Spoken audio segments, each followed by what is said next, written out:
Hi folks, Michael here with Plant It All again, and I've got good news and I've got bad news. So, good news first. The tomatoes are doing great. They look really good, and we'll get to that in just one second.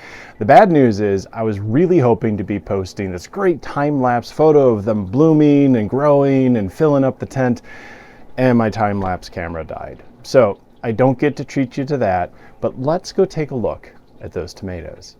All right, so we're back outside the grow tent, and you may notice a couple things really different than the previous videos. One, I'm under this, well, for video, hideous light.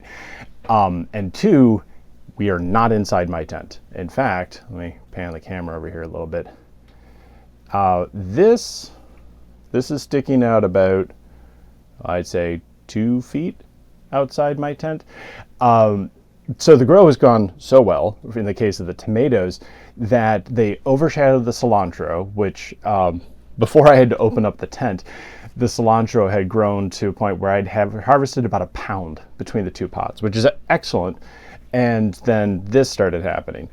I woke up one day and the humidity was through the roof. The venting fan couldn't pull enough air out just to recirculate and keep things fresh in there, so I had to pop open the front of the tent. And this thing is huge. There are 2 tomato plants in there, just like how we started out. One of them is largely staying within the tent. This one here, obviously, is not.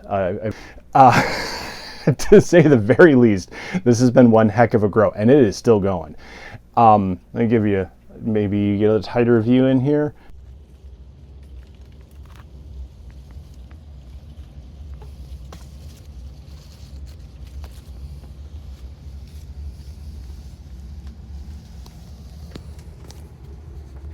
I don't know. I've had to add stabilizing wires to help the plant support itself, lights outside the tent as well as the ones inside, which honestly you can't really see.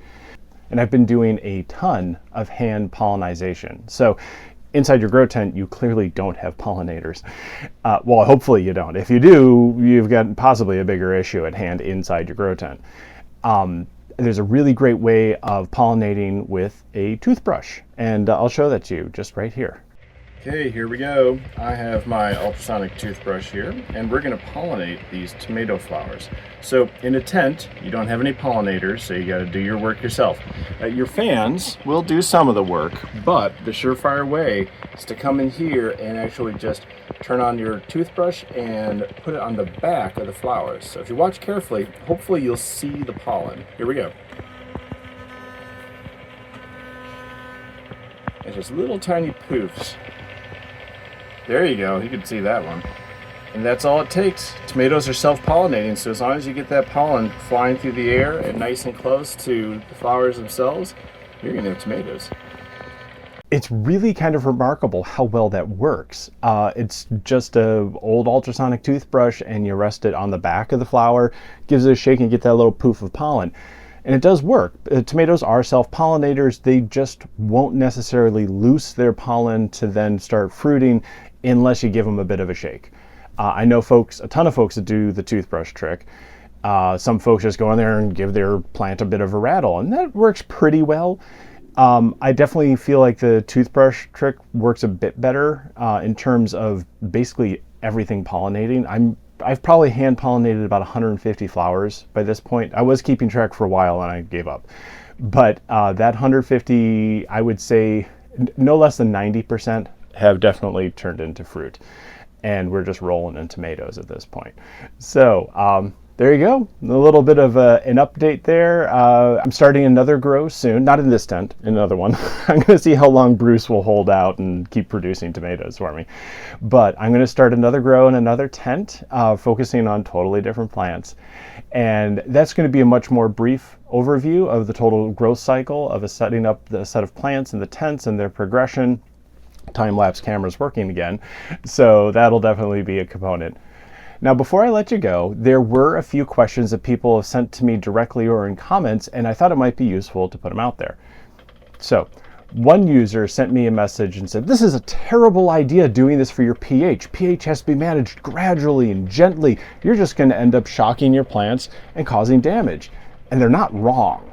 But the reality here is the way the Growy system operates, it is constantly watching your water and making tiny little adjustments. So that's exactly akin to if you were, say, doing a Kratky system where you need to change out your water every once in a while and you're checking the pH and adjusting in a bath, so diluting your pH up or down accordingly, and then replacing it. So even though, yes, if something were to go wrong with the dosing system, you could just end up with a bucket load of pH down or pH up or any of your nutrients. But the way the Growy system is engineered, it looks at the trends and then makes a tiny adjustment, gives it time to measure through the system, makes another tiny adjustment if necessary. So yes, totally valid concern, but no, not something that's going to be a problem when you're using a water management system like the Growy itself. Another person asked me, what about organic versus synthetic nutrients? This is a huge hot button for growers of all types right now. And what I have found is they're generally the same. Now, I use the general hydroponic system. The Flora system is a synthetic nutrient system. It works great.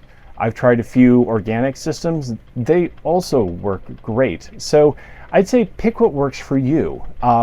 I imagine, depending on what you're growing, some things are going to respond better to others. Even subspecies within the same kind of plant may respond better to one set of nutrients versus another. Experiment. I have a large supply of general hydroponics here because it's what I use and it works very well for me. If you're switching nutrients, start small. Yes, the small containers are expensive by volume, but if it's not really going to pan out for you, you don't want to overinvest in something that then maybe you don't like and then you want to use up so you're not losing your money. It's a personal choice. I think both work very, very well, but you need to let your plants tell you what to do. Bruce here is clearly very happy with general hydroponics, and the tomatoes taste great. Over the past few weeks, I've been getting to know a handful of people who have been letting me know about their grows in conjunction to what I've been doing here. And there have been ups and downs for folks. At the end of the day, one of the best pieces of advice I can give anyone is let your plants tell you what's going on. There's all sorts of metrics and things that I can tell you about, but it really depends on your scenario. And if you're not paying attention to what your plant is doing and according to what your readings are from your EC probe, your pH probe, regardless of whether or not you're using a management system or you're just doing this with water changes by hand, pay attention to what your plants are telling you, pay attention to your environment, and you too might have a Bruce. Well, there you go. That is the update. The tomato plants, also known as Bruce, are doing exceptionally well. Far, far better than I anticipated. Now, I probably have prompted a few people to wonder, why did he let the tank get so full? It's obviously causing work. Yes, I totally agree with you there. In talking to the breeder that I got these seeds from, I had absolutely no inclination to thinking that these would get quite as large as they did. I knew it was going to be a full tent. That's why we only had 2 tomato plants going in there. This has both exceeded expectations, but also caused a few frustrations. Managing a plant that's half in, half out of your tent is enormous. So if you recall from the setup, this is a 3x3 foot tent, 6 foot tall, and it has more than double that space. I'm using a ton of plant yo-yos to kind of guide it, so it's a little bit more convenient in my space, and so I can keep it going. I love tomatoes, so I don't really want to cut the plant short if I don't have to. It's not ideal. You definitely want to grow much more appropriately. You definitely want to grow more proportionate to your tent. So I'm making the best I can out of the scenario. We'll see where it ends up. Currently, before I started recording this video, I counted over 75 tomatoes that are now beginning to ripen. So there's a lot of tomato sauce in my future. Anyhow, I hope that you found benefit from this. Skim through, take my advice, don't take my advice. Hopefully this gets you interested in exploring your own path in hydroponics or just gardening in general. Down below in the comments are links to pretty much everything I use here. We've got the Plan It All swag, so that goes a long way to helping support the channel, funding equipment like a replacement time-lapse camera. There's also links for Growy direct to their website, and if you are interested, make sure you sign up for their newsletter. That's going to get you an extra 5% off, and any little savings is nice when you're setting up something like this. All right.